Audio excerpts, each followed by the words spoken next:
You weren't meant to find this, the vault chose you. For 5 millennia, the priest-scribes hid a simple, dangerous truth. The cobra on the brow was not decoration but certification, a public sign that a human nervous system had been upgraded and crowned. If that sounds like myth, watch what happens as we line the symbols up with the physiology. The Uraeus is a map. Thoth's protocols were the key. The manuals were burned because an awakened populace is stubbornly ungovernable. Tonight we reopen the seal.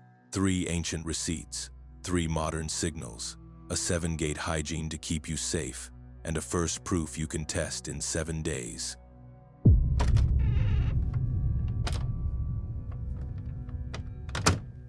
No gurus, no fireworks, no forcing, only design remembered and dignity restored. If this title pulled you here, take it as an initiation nudge. Prepare the vessel, breathe once. We begin at the brow, where fear loses its leash, and perception learns to see as if for the first time. Walk into the treasure rooms of stone and hush, and you'll see it everywhere. A serpent poised at the brow, not slithering down but rising, hood flared, eyes forward. If it were decoration, it could sit anywhere on a crown.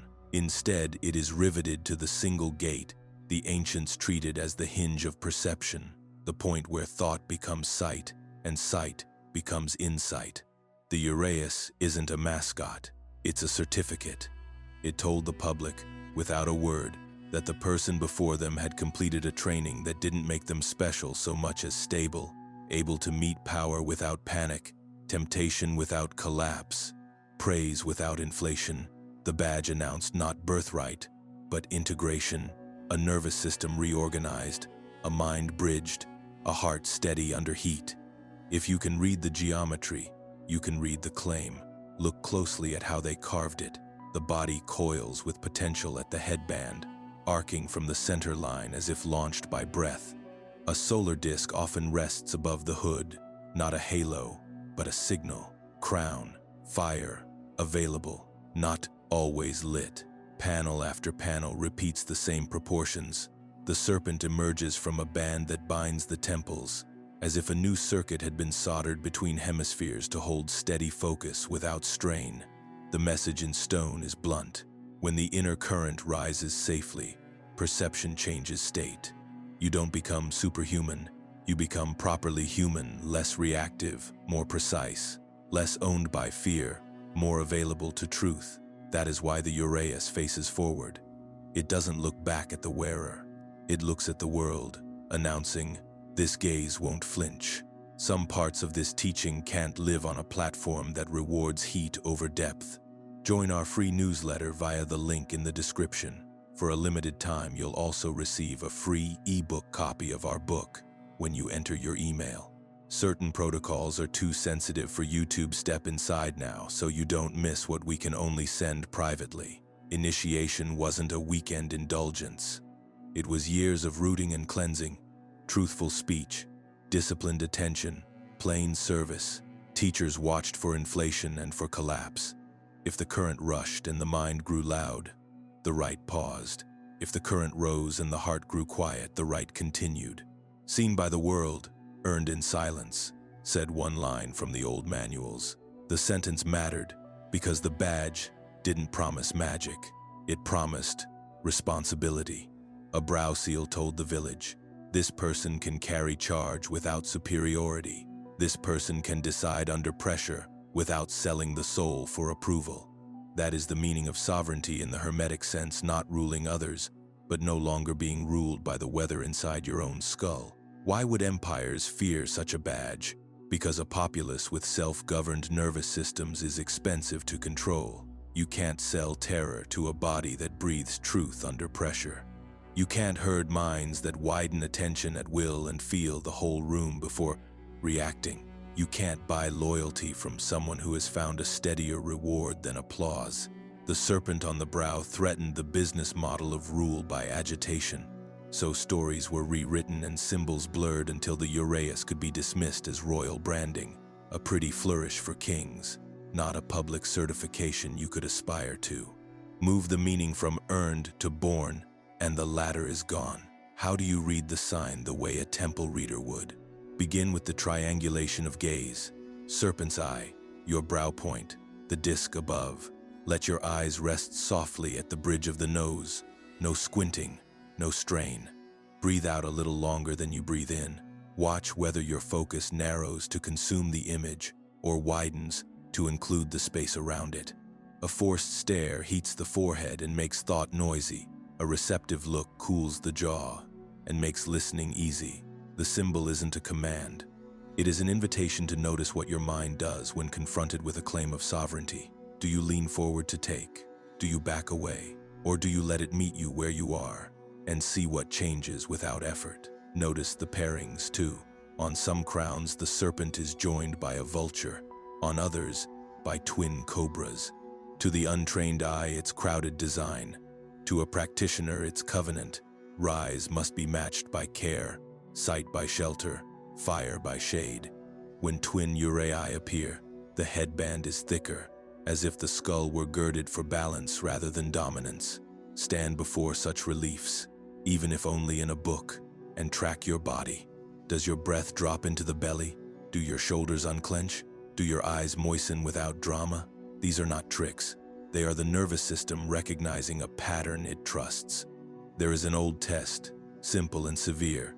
Sit at first light with your back against a wall, a carved Uraeus at eye level. Do nothing to yourself. No visualizing, no mantra, no breath gymnastics. Let sight happen. If the chest softens, if the jaw releases, if attention widens without drifting, mark it in a small book and say nothing. Return the next day and the next. If agitation rises, step back to water, walking, sleep. The point is not fireworks. The point is fit the meeting of symbol and system without forcing outcomes. A real seal does not arrive because you begged for it. It arrives because you became compatible with it. This is why the Uraeus endured through conquest and commerce. It compresses a curriculum into a single glyph. Rise safely, bridge the mind, receive light, remain human. It survived because it's too simple to ban and too honest to fake for long.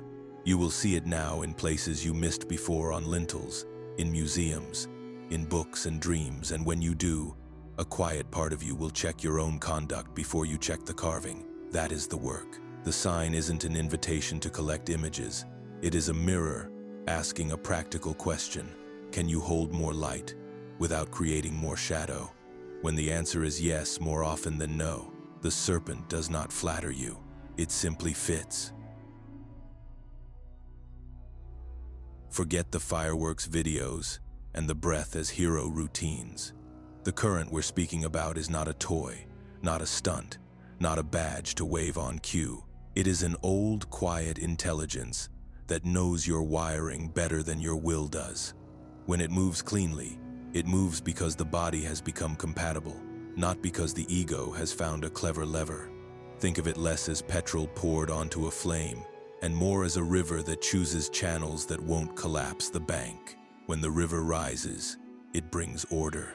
When you try to drag the river by the scruff, you get floods. The ancients wrapped that intelligence in serpent skin because a serpent doesn't step, it senses. It samples the ground ahead with every centimeter of its body. So does the current. It checks your route first. Are you sleeping properly? Eating like a human? Touching soil and sun? Paying your bills? Telling the Yarlorgay truth? If not, it will not go far because it refuses to build a tower on sand. If yes, it tests the sacral. Is desire still a tyrant, or is it a citizen? It moves on only when the room is clean. This is why rush techniques feel dramatic but don't last. They pull symptoms up the spine faster than the system can metabolize them. The mind gets a story, the body gets exhausted. A better way to see the map is as addresses, not trophies. Root is orientation. Am I here, in this body, in this place? Sacral is relation. Can I meet pleasure and loss without lying? Solar is force. Can I act without bullying myself or others? Heart is coherence. Can I feel another's weather without drowning in it or armoring against it? Throat is accuracy. Can I say the real thing without performing? Brow is vision. Can I see the pattern without making up a prophecy to feel special? Crown is reception. Can I let life through without trying to manage sky? The serpent rises when the answers are simple more often than not. Not perfect, just humane. If you need proof that this is not mystical padding, watch what the body does when attention is placed well. A long exhale steadies the solar plexus.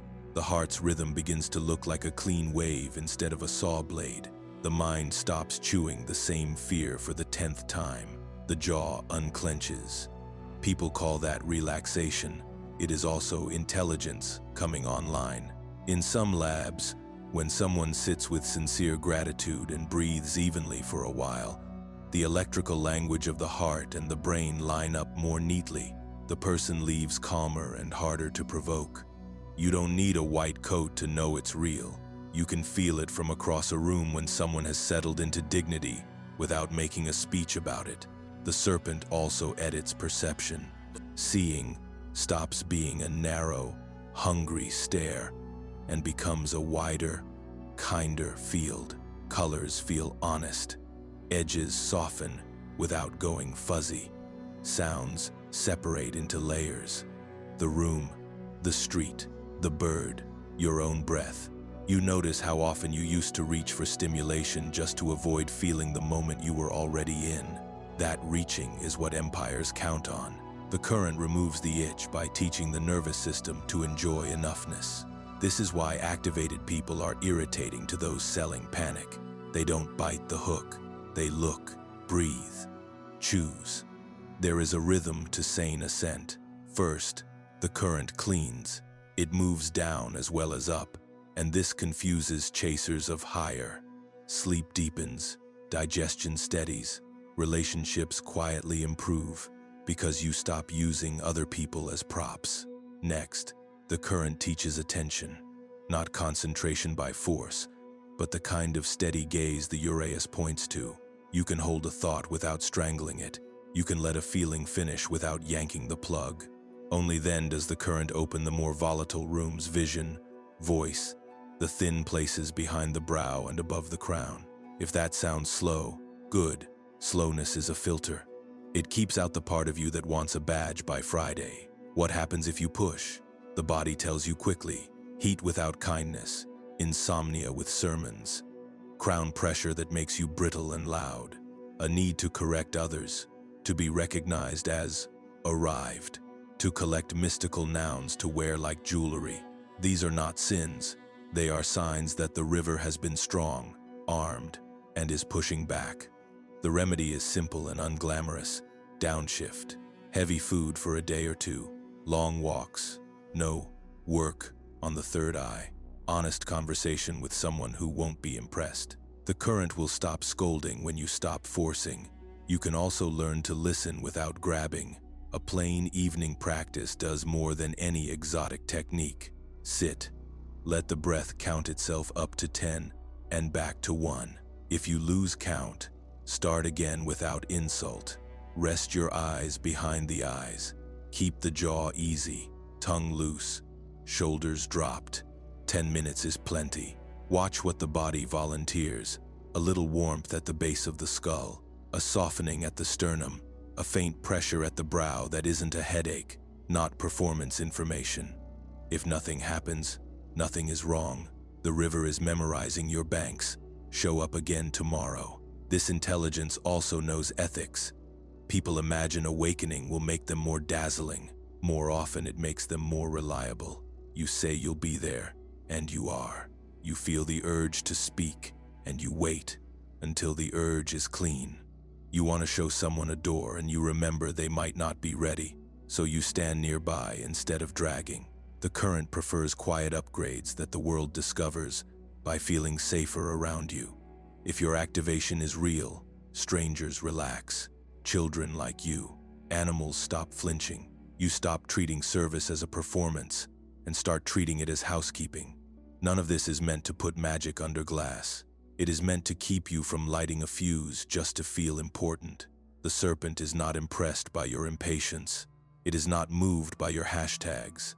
It is moved by compatibility by bodies that rest. by speech that cleans rather than clouds, by choices that cost you something in the short term and set others free in the long. When the system senses that, it rises because it finally has somewhere to live.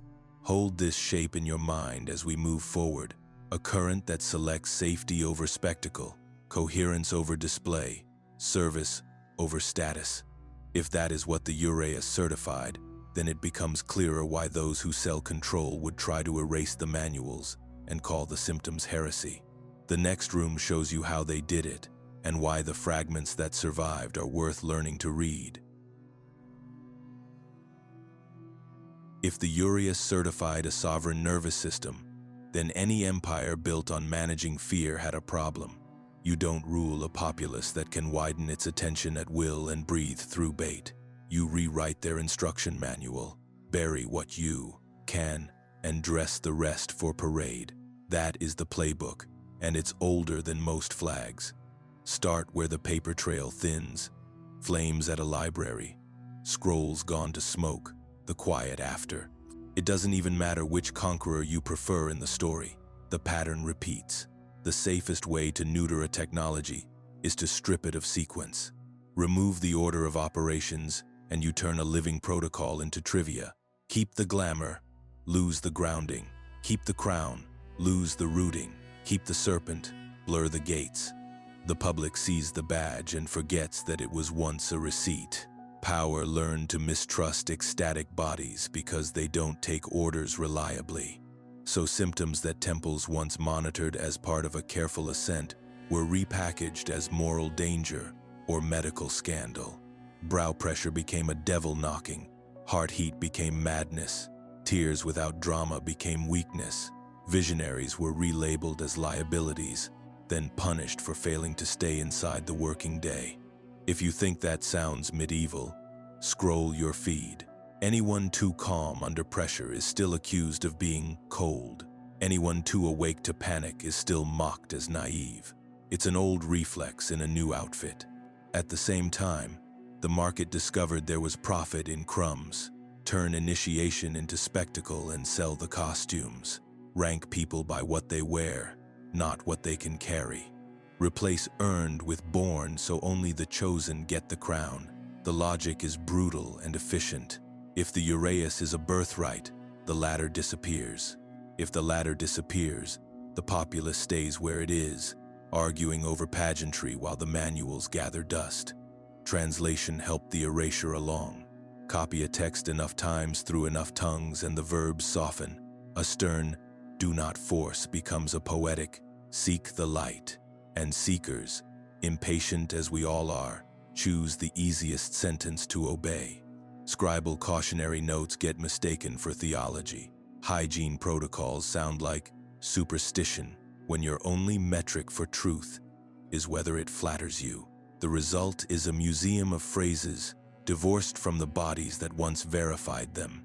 People quote the lines and forget that someone had to become compatible before those lines made sense. Then come the inquisitions, official or informal. Every empire runs one eventually, even if it calls it something else. The stated goal is purity. The real goal is predictability. What gets hunted is not evil, it's volatility, the kind that power cannot command. Close the temples, deputize suspicion, reward denunciation, and within a generation people will police themselves. You don't need a bonfire when shame makes such a tidy fuel. Secular rewrites finish the work elegantly. Rename devotion as pathology, reframe altered states as errors, and you can pack sanctuaries into clinics without ever touching the organ that sings. Some of that repackaging did save lives. There are genuine breakdowns and genuine dangers, but the broad brush did more than protect. It erased the difference between forced fireworks and organic rise. Without that distinction, anyone trying to heal is told to stop, and anyone trying to sell shortcuts is told to speak louder. Confusion is profitable, stability is not. If you want to see the playbook at work, look at what survives. Fragments, festivals, and photographs of ruins. Festivals, the parade without the protocol color, sound, shared mood, then home again to the same habits. Fragments. A line about breath here. A hymn to sunrise there. A rule about food that makes no sense without the gate it was meant to serve. Photographs. The aura of the sacred dislocated from the practices that make the sacred practical. Nothing is entirely false, but nothing is whole enough to guide a frightened nervous system safely through heat. And yet the current keeps leaking through. Suppression can't stop physiology from noticing itself. Someone alone at dawn discovers that 3 slow breaths change a day. Someone weeping in a parked car realizes that the heart's ache is not a defect, but a doorway. Someone who can't watch the news without shaking finds that bare feet on cold earth are a more effective medicine than anything they've been sold. This is not romance. It is the resilience of design. You can erase manuals. You can't easily erase bodies that remember how to stabilize when they are given half a chance. So what do you do with a heritage this vandalized? You learn to read the damage without getting drunk on it. You accept that the story of destruction is not the center of the story. You rebuild the sequence and test it gently. You refuse the temptation to dramatize the past or to monetize the ruins. You borrow the only measure the ancients trusted: conduct. Does the practice make you kinder under pressure? Does it make you harder to buy and easier to trust? Are you less hungry for spectacle and more available for service? If yes, the current will keep meeting you. If no, you are holding a pretty shard and calling it a blade. There is also a simple grid the elders would recognize, and you can apply it without joining anything. Lineage. Is this a living tradition with memory, or a recent invention packaged as ancient? Integration. Do people close to the practitioner feel safer, or merely impressed? Ethic of service. Does the work aim beyond the self, or does it loop back into self-story? Time. Depth. Does this hold steady over seasons, or does it demand constant novelty? Harm reduction. Are there breaks, rest days, elders to call? If a path fails those questions, no slogan can fix it. If it passes, even humbly, you have found something worth tending. What empires fear most are not miracles but adults, not fireworks but quiet sovereignty. A crowd of people who can feel their own breath, tell their own truth, and choose their own pace is very difficult to herd. That is why the manuals were burned and the badges were recast as myths. But the same world that perfected suppression also built an archive by accident. The fingerprints are everywhere: old stones, old songs, odd survivals in family kitchens and market stalls, scattered practices that still work if you put them back in sequence. We'll do that next. The modern world, despite itself, keeps confirming what the old rooms taught: not to worship data, but to use it as a mirror. When coherence rises, panic falls. When attention widens, the hook loses flavor. When the heart and head speak the same language for a little while, people make fewer cruel choices. The serpent doesn't need revenge, it needs room. And when you give it room, it remembers the way home. The manuals were scattered, but the body kept taking notes. That's why, in the very century that turned temples into museums, odd laboratories began quietly rediscovering what the old rooms insisted on. When breath slows and sincerity rises, the human system organizes itself. You don't need robes for that. You need a chair, a morning, and a willingness to stop lying to your own pulse. Consider the simplest scene. A person sits by a window for 10 minutes and follows the exhale until it lands. No mantras, no fireworks. A cheap finger sensor shows their heart rhythm shifting from jagged to wave-like. Then their shoulders drop, and a thought that used to bark like a dog goes quiet. Later, when someone cuts them off in traffic, they feel the surge and watch it pass instead of biting the hook. That's not placebo. That's software, learning to run without malware. In research language, you'll hear about coherence, the heart's electrical conversation tidying up, and about brain rhythms moving from clenched to coordinated. In living language, you'll hear, "I don't snap like I used to." Same truth, different dialect. Another person, grief, heavy, starts a gentle gratitude practice that doesn't pretend the loss is gone. 10 slow breaths into the sternum while remembering a moment that didn't ask them to perform grandmother's kitchen, rain on a tin roof, a child's hand finding theirs. After a week, sleep returns in longer pieces. The dreams grow vivid, but kinder. They begin to notice patterns in the day, a stranger's line that answers a private question, a song that arrives at the exact second, a memory needs softening. The ancient would call this the field answering. A clinician might say attention is widening, and the default mode network is easing off the lectern. Both languages point to the same door: less rumination, more reality. People love to fight about the pineal gland, as if the mystery could be settled by a comment thread. Skip the argument and look at what you can test. When someone respects light morning sun instead of midnight blue light mood and sleep, improve. When someone stops hammering their system with stimulants late in the day, evening thought is less sticky.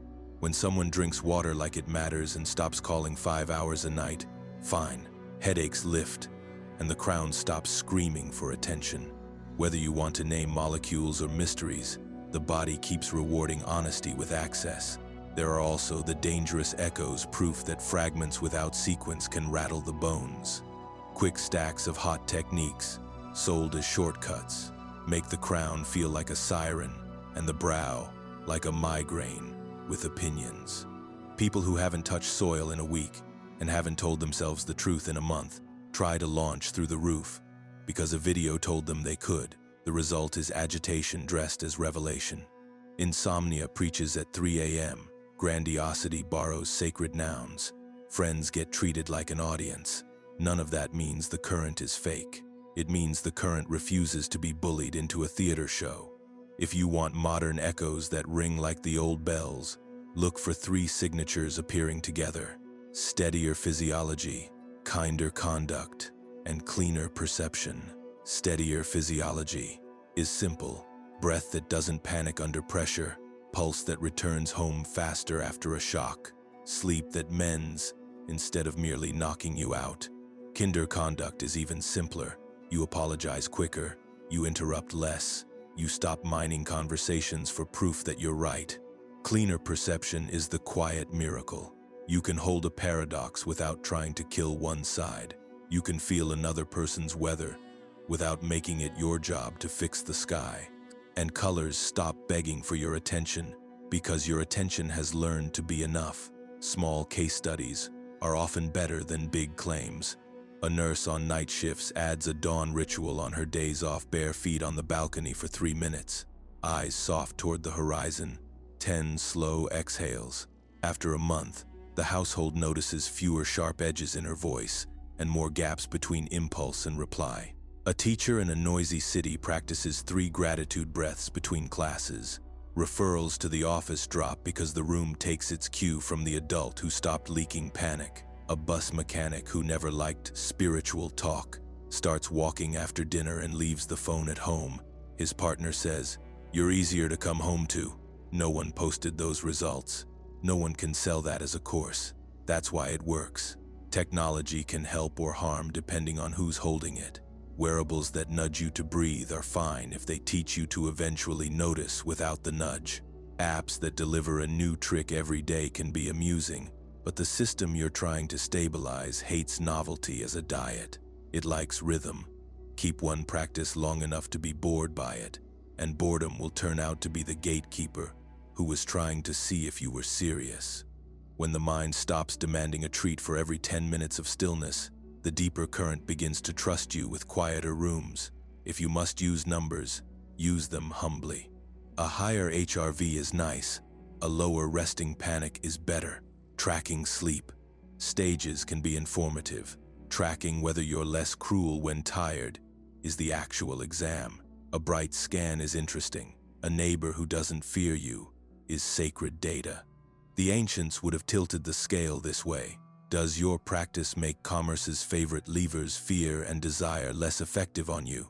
If yes, you are hearing the same music they tuned for. If not, you are listening to static that flatters itself as signal.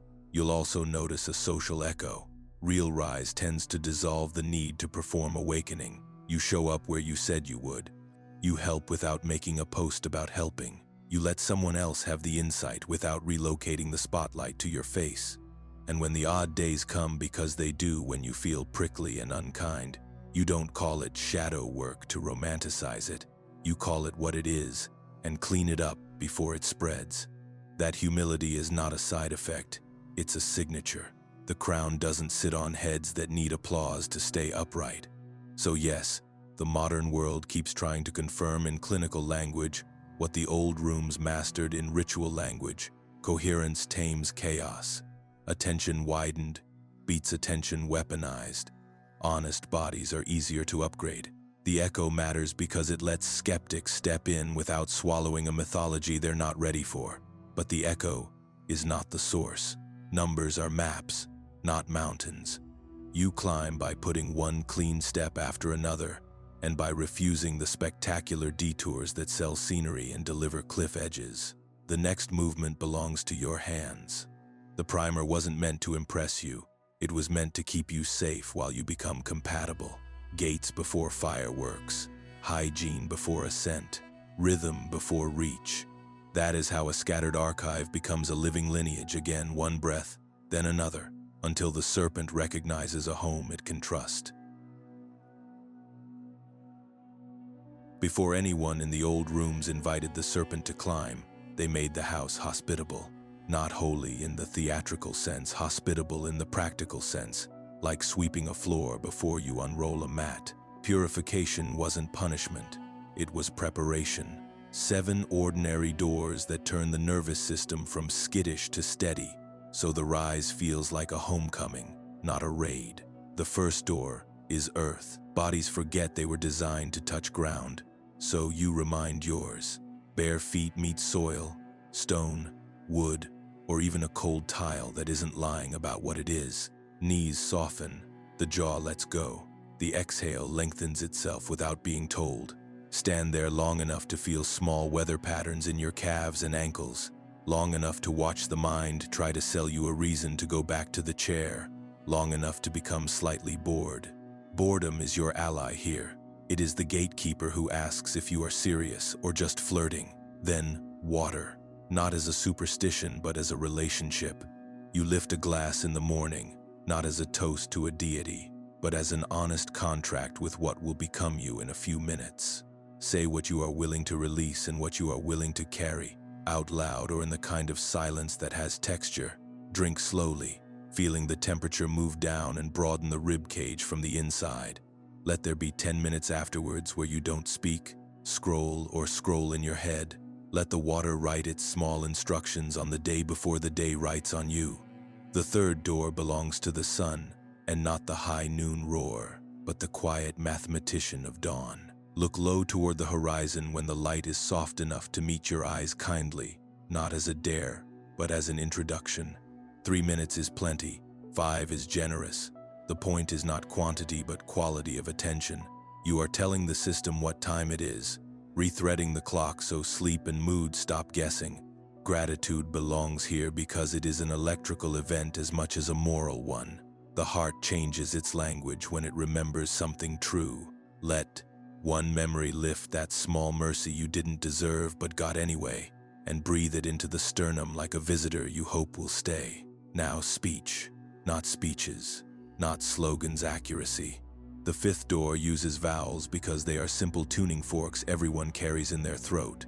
A, E, I, O, U are not exotic.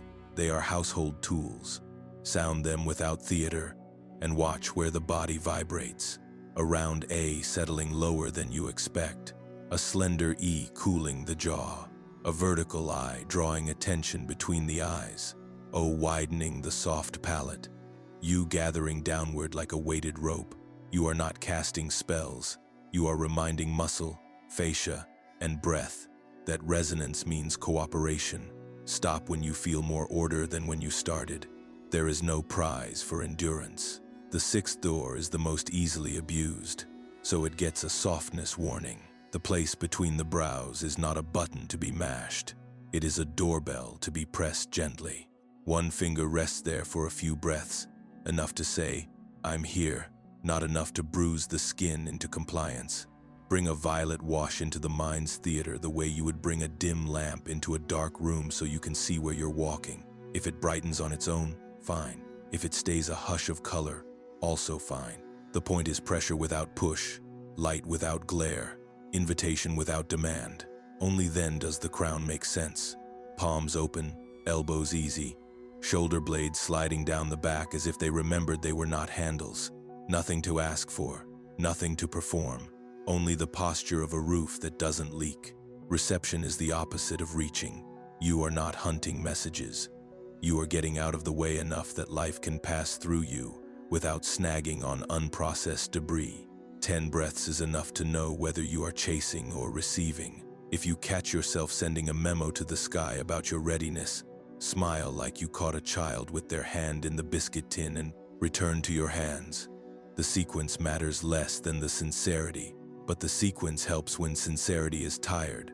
Earth steadies, water clarifies, sun aligns, heart coheres, throat tunes, brow invites, crown receives. If any door feels jammed, you do not kick. You go back to the one that opened easily and strengthen that until the stuck door stops feeling alone. Safety is not a sermon here. It is physics. If agitation rises anywhere along the way, if the night grows sharp, if the crown hums like a broken transformer, if you find yourself evangelizing against your own quiet downshift, earth and water for 3 days, dawn and gratitude only, no toning, no brow play, crown left to its own weather. Heavy food on purpose for a meal or two, a walk taken so slowly it would embarrass the version of you that collects step counts, a conversation with someone who thinks in simple sentences and loves you enough to tell you the truth. Purification that ignores rest becomes performance. The elders would rather you miss a day than fake one. Rhythm beats intensity. If you can keep this primer alive for a week, you will notice that the interest in spectacle drops without effort. If you keep it for a month, you will notice that people close to you breathe more easily around you without knowing why. That is the measure the rooms trusted. Not visions, not vocabulary, not a new way to pronounce ancient names. Conduct, coherence, capacity under pressure. Do not mistake quiet for nothing happening. Purification rearranges the furniture so the guest has space. It changes what you want to do when you're bored, what you reach for when you're sad, how quickly you apologize when you've been clumsy with someone's heart. It reminds you that ethics are not afterthoughts but prerequisites, that clean water is a sacrament in a world that sells substitutes, that sunlight in your eyes at the right hour is a covenant. The body remembers, even if the mind forgot the terms. It makes the third eye less of a trophy and more of a trustworthy lens. The crown less of a siren and more of a skylight. It buys patience, which is another word for oxygen when the room gets tight. And it sets up the next necessary discernment, telling the difference between an ascent that arrives because it recognizes its home and a frenzy that arrives because someone sold you fireworks. That line can be thin when you're hungry. The primer makes it thick enough to see. There's a difference between a house warming in winter and a house catching fire. From the street, they can both glow. Up close, the signatures are nothing alike. Real ascent feels like central heating finally working through old pipes, radiators tick, rooms thaw. People take off their coats without making an announcement. Forced ascent is a blaze in the attic, dramatic, noisy, neighbors alerted, and afterwards the place smells of smoke for weeks. If you want a sovereign nervous system, you learn to tell warmth from fire, glow from flare, crown from siren. Organic activation is shy. It shows up in conduct first, not in captions. The sleep gets heavier, not lighter. You wake less like a hunted thing and more like someone who lives where they belong. Appetite becomes honest. You stop negotiating with sugar like a politician and start eating like a mammal. The voice lowers half a step. You interrupt less. You laugh easier. You remember to water the plant. Time acquires seams again. Morning feels like morning. Evening like a place to land. The brow pressure that used to worry you cycles in and out without drama, and when it's gone, you don't chase it. You notice a new rhythm in conversation, the breath, the pause, the permission to finish a sentence before the next one begins. Compassion arrives without an audience. You apologize faster. You lie less even to yourself. Forced states wear brighter clothes. Sleep thins until the night becomes a neon corridor. The jaw is a vice. The eyes are searchlights. There's heat at the crown but no kindness in it. It hums like an appliance left on in an empty room. Ideas come in torrents, half of them grand, none of them tested. You feel titled to be understood, owed a hearing because something is happening. You are sure that anyone who does not share your tempo is asleep or threatened. Attention narrows to a point and calls itself laser focus, but it is really hunger. It eats context and spits out slogans. You turn practices that were meant as doorways into performance art. You live on announcements. Afterwards, you are tired, and the tiredness makes you harsher. The day becomes a stagehand that never gets credit. Organic rise quiets the limbic theater. There is still fear, but fear has a seat, not the microphone. Your politics soften at the edges because you can hold an opponent's human weather without surrendering your position. You are more useful in rooms that disagree. You can be bored without inventing a crisis. Rituals feel less like spells and more like housekeeping. You can look at a child without projecting a doctrine onto their face. Animals trust you in lifts. Strangers ask you for directions and believe the answer. Forced ascent sells urgency. You think in cliffs and countdowns. Every practice is a lever, every breath a trigger, every symbol an instruction to push harder. You look for signs the way gamblers look for omens. You ask for lessons and reject the ones that look like silence. You skip gate 1-4 because they are not cinematic and double your time at the brow until the forehead feels bruised from the inside. You collect rare words for ordinary rooms and spend them like coins at a fair. When someone suggests rest, you hear failure. When someone suggests service, you hear theft. How do you know which world you're in? The body tells you, and so does the neighborhood. If activation is real, your partner or your closest friend will describe you with relief terms rather than hero terms. Easier to be around, slower to take offense, faster to smile in apology, more present without needing a medal for it. Colleagues will notice that meetings end earlier because you speak less and say more. The houseplants stay alive. The calendar has blank squares and those squares aren't filled with rage scrolling. If what you are doing is working, your people will breathe better. If what you are doing is only impressive, your people will learn to step around you like furniture. The elders had breaks for a reason. They knew the current will occasionally surge, and the ego will try to ride it like a parade float. So they taught simple reversals. Eat heavier for 2 days. Root vegetables, unsexy meals, salt like a promise. Walk slowly enough to embarrass the part of you that counts steps. Befriend the pedestrian. Delay speech. Ask your body where it wants your hands, and listen when it says, on the belly. Put your phone in another room on purpose, and let missing out be medicine. Touch soil, touch wood, touch the sink full of warm water and dishes you've been ignoring. Call someone who knows your government name, and tell them nothing mystical, only the truth about your day. If you have been leaning into crown and brow, lean into sun and heart for a week. Dawn light, gratitude breath, vowel tone until your mouth stops trying to act. Let the river forget your insistence and remember its intelligence. There is a clinical language for emergency when forcing tips the system into distress, agitation that doesn't respond to rest, insomnia that eats weeks, paranoia dressed as prophecy, a sudden contempt for ordinary duties, a collapse into tears that feel bottomless and unactionable.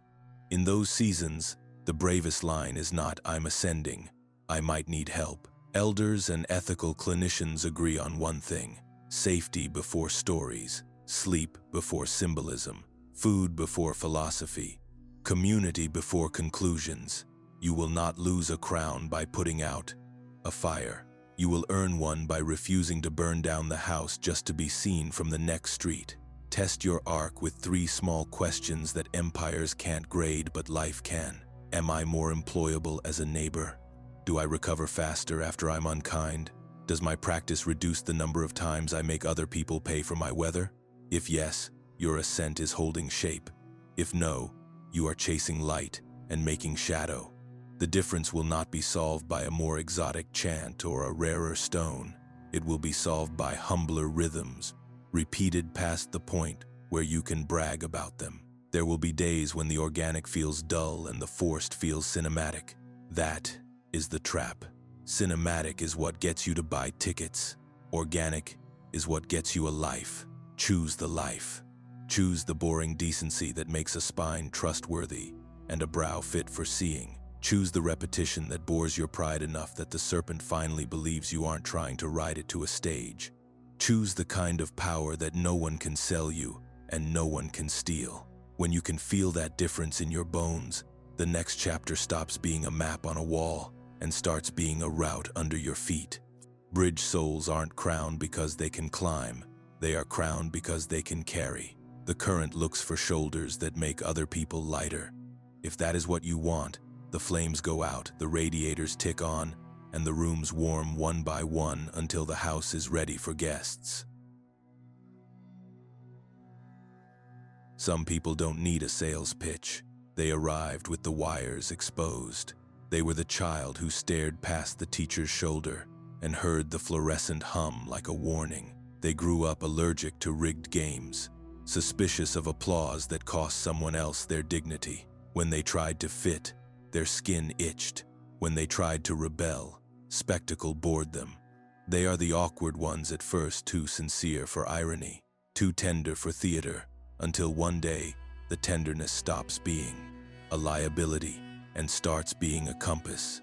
The old rooms had a name for them: Netjeru-Ankh bridge souls. Not special, not selected like a lottery win, but built to be load, bearing between worlds. You can recognize them by the way they carry rooms. Noise drops without orders.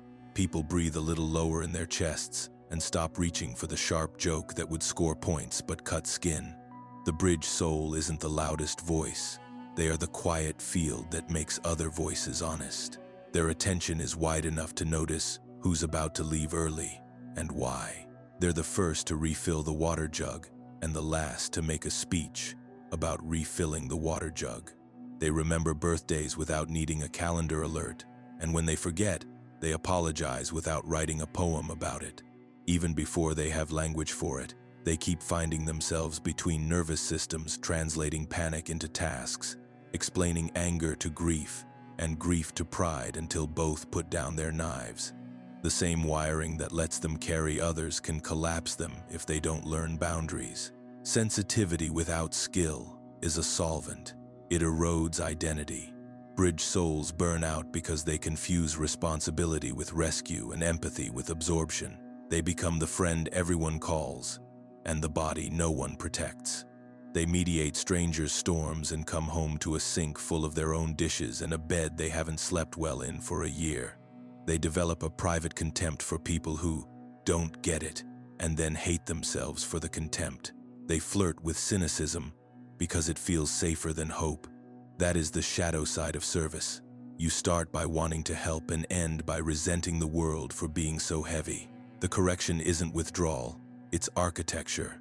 Anchors before bridges, soil before sky. A bridge that isn't anchored is a rumor in the wind. The elders taught a dull liturgy that keeps brilliance from eating itself. Sleep like it matters. Eat what makes you strong tomorrow, not just soothed tonight. Move your body in honest ranges so your joints tell you the truth.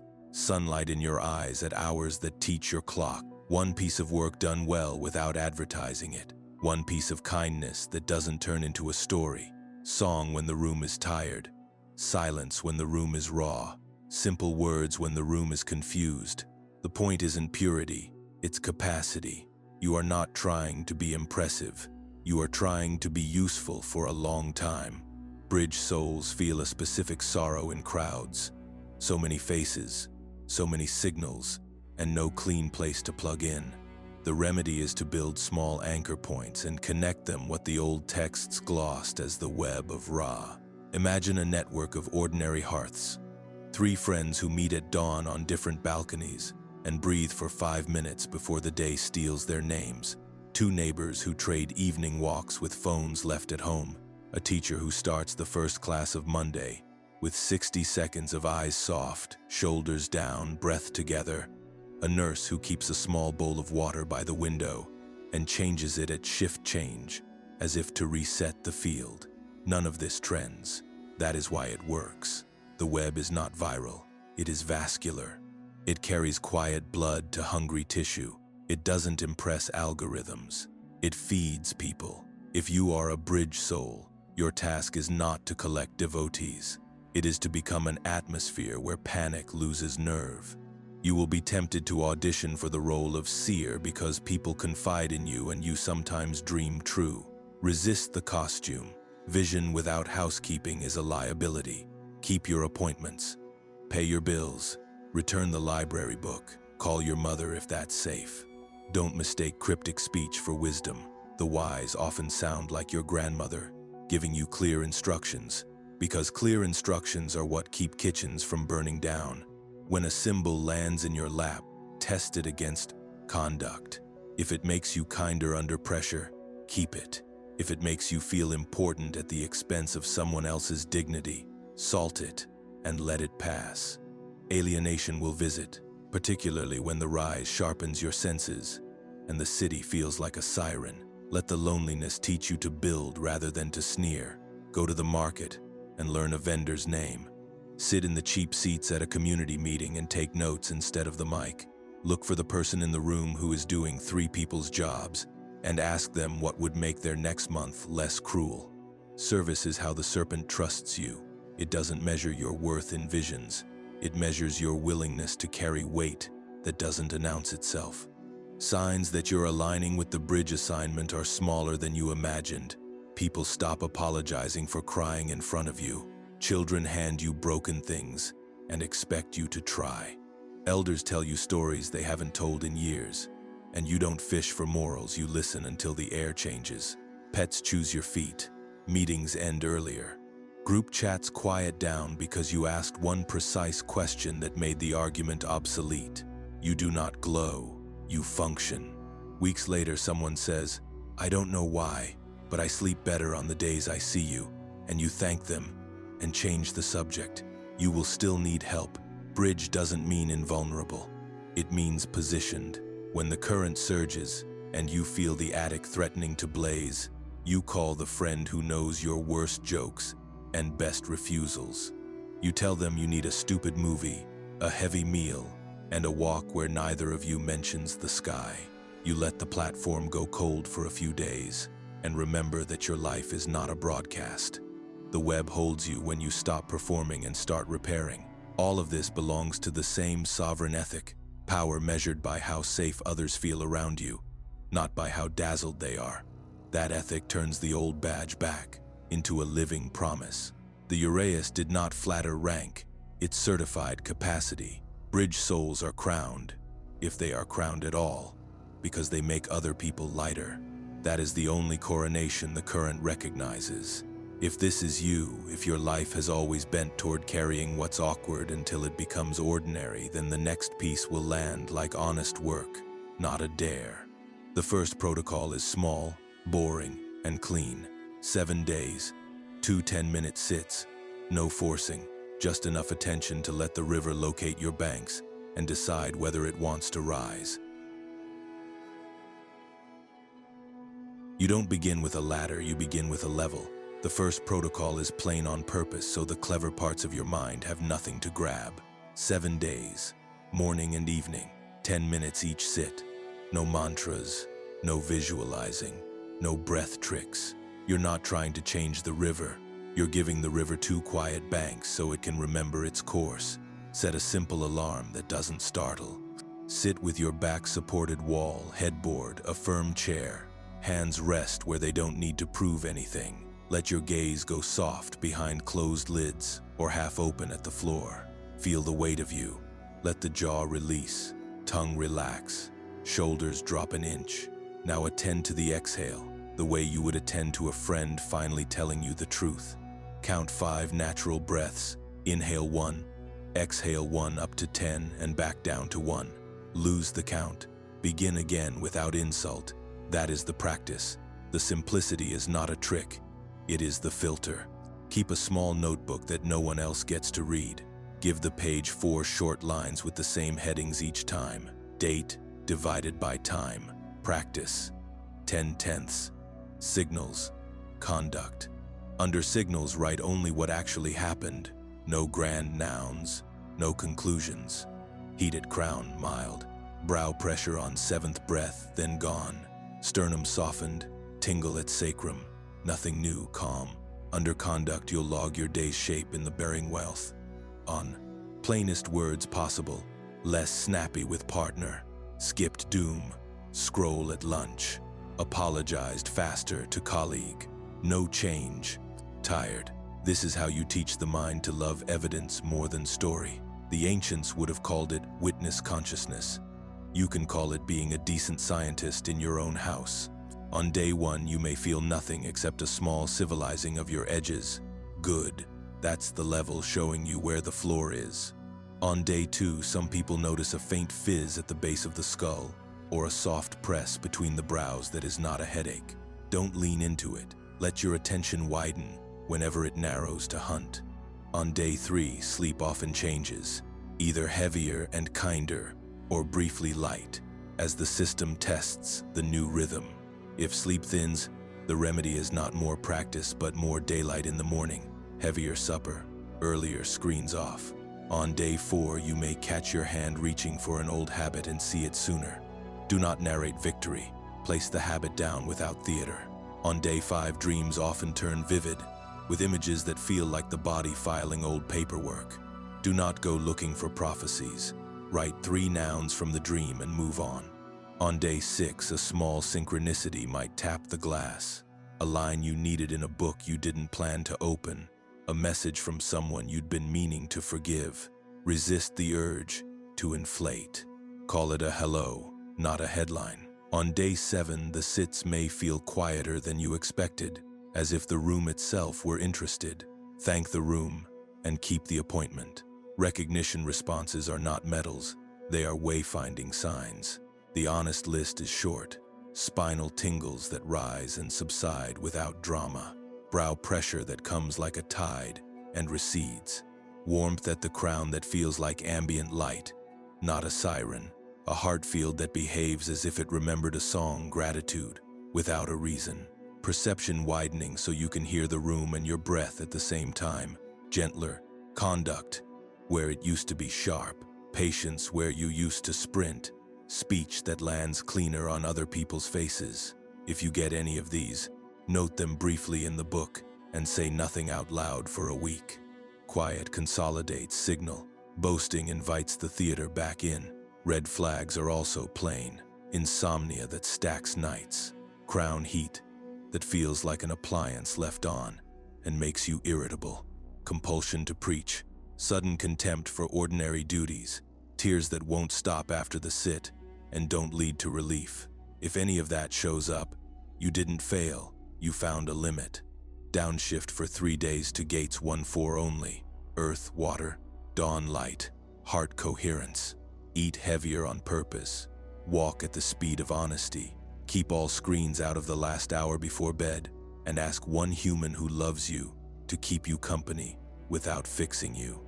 If agitation persists, pause the protocol for a week and tend to sleep until it becomes trustworthy again. The river is patient.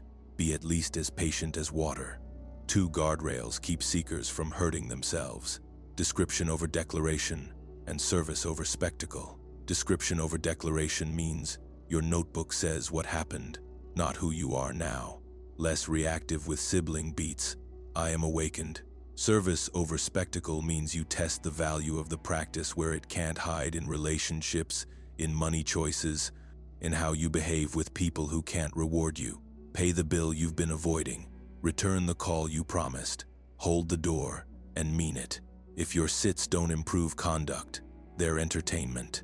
If they do, Keep going. At the end of 7 days, do not ask for fireworks to validate the work. Ask simpler questions.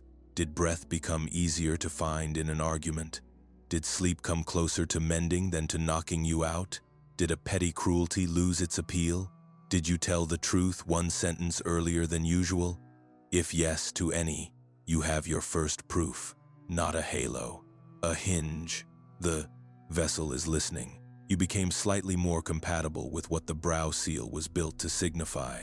Sight that doesn't flinch, and a spine that doesn't sell you out when the room gets hot. Keep the notebook. Keep the rhythm. The serpent is not late. It is exact. It rises in houses that are honest, and it stays where it's not turned into a show. You don't finish an initiation. You switch operating systems. The old one was fear-led fast scroll, hot takes, breath held, choices made to quiet the loudest inner voice. The new one is boring by design. Rhythm over drama, coherence over charisma, service over spectacle. It looks like 1,000 unphotographed acts that keep the house warm water before words, dawn before data, work before witnessing yourself working. If that disappoints any part of you, name it accurately. The novelty addict that kept you chasing experiences instead of becoming compatible with them. A sovereign nervous system doesn't banish stress. It changes your posture under weather. You feel the gust, widen attention, and return to the exhale that remembers the floor. You listen before deciding, and when you decide, you choose the simplest action that makes the room kinder without making you smaller. You stop bribing yourself with treats to do what matters. You make what matters small enough to do without a bribe.